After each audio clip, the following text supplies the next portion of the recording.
Yeah, it was a pretty cool moment, definitely. Definitely a goal we set out at the beginning of the year, so it was nice to kind of see our name up there. But I think the whole time we knew we were going to be in. I think it was really just who we were going to play and what kind of where we were at. But yeah, it was a definitely cool moment. It's going to be a really good experience for us, and we're just really excited about it.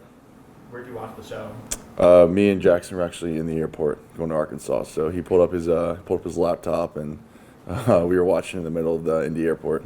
Running backs are really good, very, very talented. I think the quarterback is also very underrated for his run game. He can really run it too, and a young but a good O-line. So I think kind of all those things combined kind of play into it. But I just think all around they're just a good team.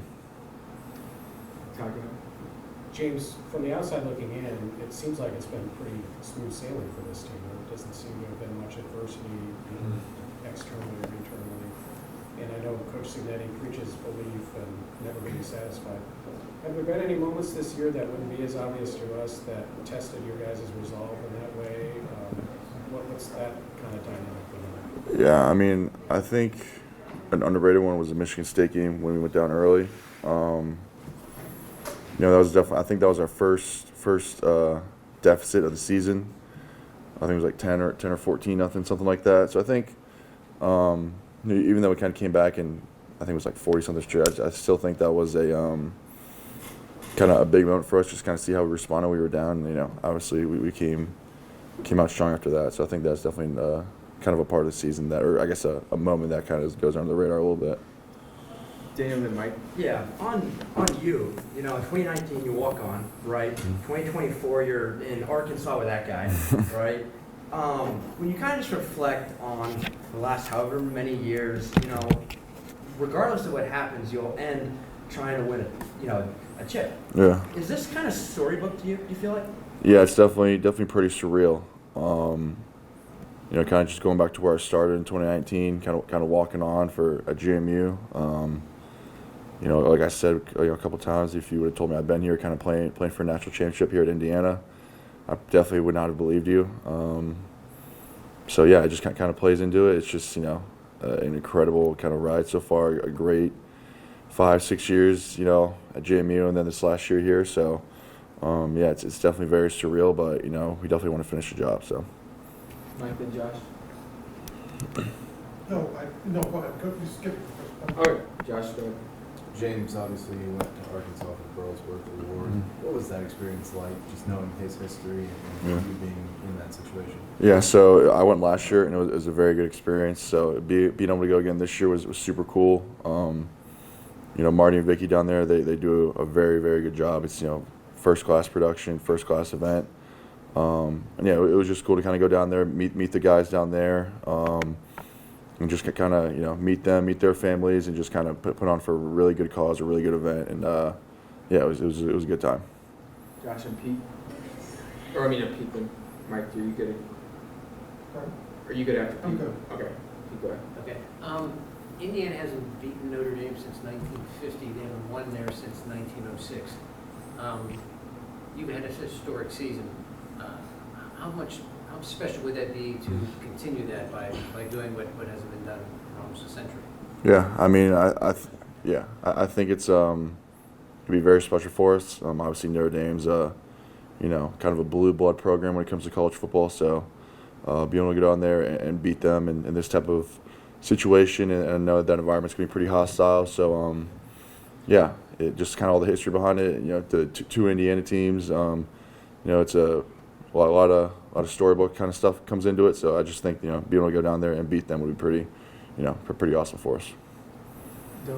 What does this next week and a half sort of look like for you in practice and prepping? Yeah, I mean, it was last week was pretty laid back just because we didn't really know who we were going to play.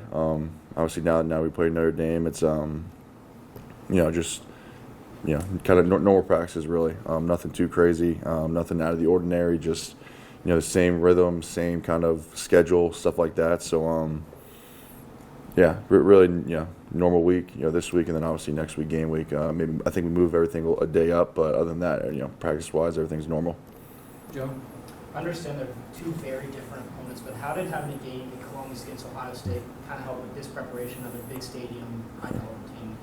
Yeah, I think it definitely kind of opened our eyes, a little bit of a humbling experience for us. Obviously that game didn't go the way we wanted, but I think that environment and that experience is going to kind of definitely help us in this next one in terms of just crowd noise, just kind of handling our emotions, stuff like that. So yeah, I think all in all, the experience at Ohio State's going to kind of definitely be good for us in the long run, especially when it comes to this game. Daniel? If you remember when you were in here prior to week one, you mentioned aura a lot, right? You've lived through 3.5 months now. What is the aura? Yeah, I mean, I think it's only grown since camp. Obviously, it was kind of nothing was kind of put out there. We hadn't really played anybody yet, so I think it was more of an internal. But I think now the whole country's seen what we can do. So I think really it's only grown, especially with kind of Coach Sig and kind of what he portrays to everyone and kind of what everyone thinks of him. I think and especially how we play. I think it's only grown since then. Seth and Colin, last one. You talk about handling your emotions and just with the Ohio State game and everything. Obviously, this is a huge game too. Just how do you, I guess, as a team, maintain that focus and I guess obviously maybe allow yourself to take in little moments here and there for appreciating the situation you're in, but also keeping locked in for a moment like this. Yeah, I think for us it's just realizing kind of what opportunity we have. I mean, this is a once in a lifetime opportunity, once in a lifetime experience.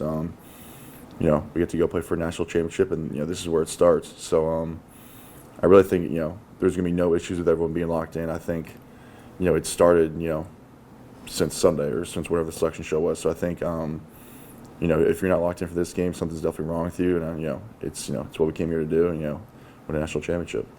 Colin, last one. Notre Dame is one of the best defensive lines in the country. What are you all, as a defensive line here, doing to prepare the offensive line for that challenge? Yeah, I mean, we'll do a little bit of kind of good on good. So in those periods, in those moments, we just kind of give our best effort and kind of just iron sharpens iron type of mentality. And yeah, it's late in the season, but especially in those moments when we go against the offensive line, we got to make sure we give each other that good look and kind of prepare each other for for the game.